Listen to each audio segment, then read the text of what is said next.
Shalom à tous, on s'approche de la fête de Purim et souvent à la yeshiva du Mahon Meir, on reçoit plein de questions d'élèves, de personnes, d'amis de la yeshiva qui nous posent des questions suivantes et on a décidé de vous faire partager ces mêmes questions qui ont lieu d'être approfondies et d'être comprises.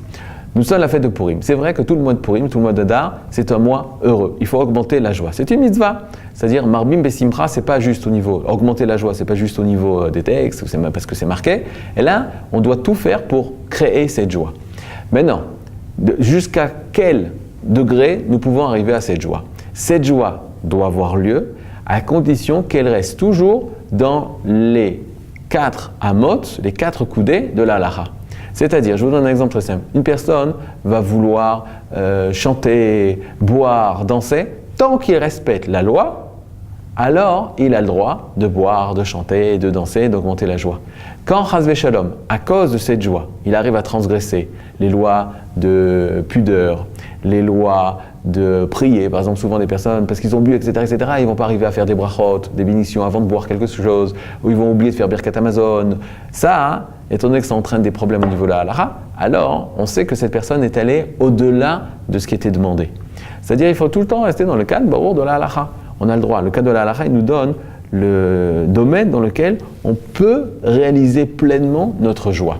Au-delà de ça, c'est plus de la joie, ça s'appelle de la folie. On n'est pas des fous, on est des gens joyeux. Pour être joyeux, il faut rester dans le cadre de la halakha. C'est ce qui se passe aussi au niveau des déguisements. On a une habitude de se déguiser. C'est vrai. D'abord, il faut savoir que beaucoup de rabbanim, il y a des rabbanim qui ont dit ce n'est pas notre minhag, ce n'est pas notre coutume de nous déguiser. D'autres rabbanim pensent qu'on a le droit de se déguiser. Mais il y a plusieurs problèmes par rapport au déguisement. D'abord, le monde ashkénaze permet qu'un homme se déguise en tant que femme. Mais de grands rabbanim, comme le Chazon Ish par exemple, pensent qu'au niveau de l'éducation des enfants, c'est pas très bien qu'un enfant, petit enfant, s'habille comme une fille, ou une fille s'habille en pantalon. Il est bien sûr, on parle d'enfant petit, il est bien entendu qu'une jeune fille ne va pas s'habiller en pantalon comme un garçon sous prétexte que c'est un déguisement. Pourquoi? Parce qu'elle attirera l'attention, ce qui est en dehors des lois de la tzniut.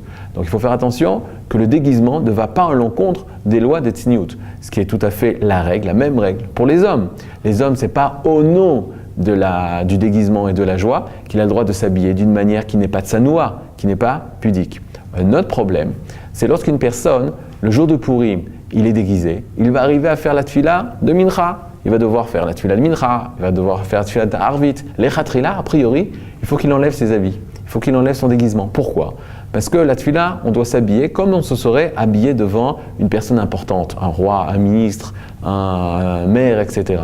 Par conséquent, une personne qui n'est pas habillée correctement parce qu'il a un déguisement, alors il devra retirer son déguisement, prier la tfila de Mincha et de Arvit, et ensuite remettre son déguisement.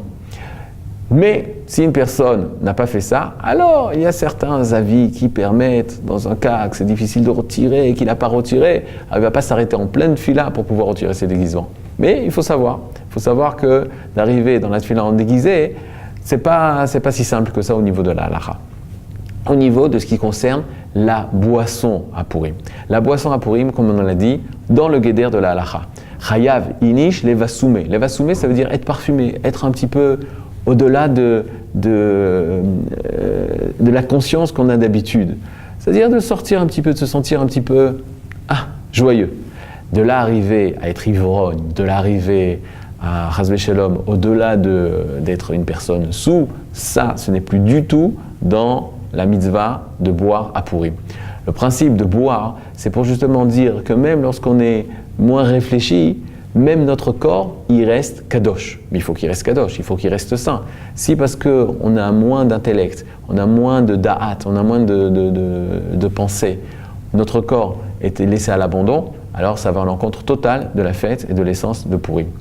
Ce qui est important le jour de Purim, c'est matanot la'evionim, donner les fameuses pièces, ou les fameux argent, ou le repas aux pauvres, pour qu'ils aient de quoi manger le jour de Purim.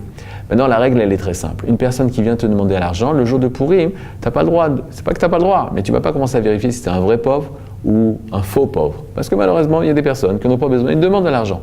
Le jour de Purim, kol hapochet yado notnim lo. Toute personne qui demande de l'argent, on lui donne. Maintenant, il est vrai qu'il y a l'habitude que les enfants viennent demander de l'argent parce qu'ils connaissent cette halakha. Sur ça, il n'y a aucune mitzvah de donner à des enfants, parce qu'ils vont l'utiliser pas selon la volonté de leurs parents, mais par contre, des personnes qu'on ne connaît pas, qui demandent de l'argent, et qui dit on a besoin d'argent parce qu'on est pauvre, on a besoin d'aide tzedaka, alors sur ça on devra leur donner. On n'est pas obligé de leur donner toute leur matanot l'evionim, mais ne pas refuser l'argent du jour de Purim. Pourquoi? Parce que le jour de Purim, une personne qui sent en manque, alors en tant que Kol Israël Arevim Zebazé, que tout Israël est attaché les uns avec les autres, mélangé les uns avec les autres, on est un seul peuple, et c'est ça qu'on doit mettre en avant le jour de Purim, l'unité du peuple, alors on va aider notre frère.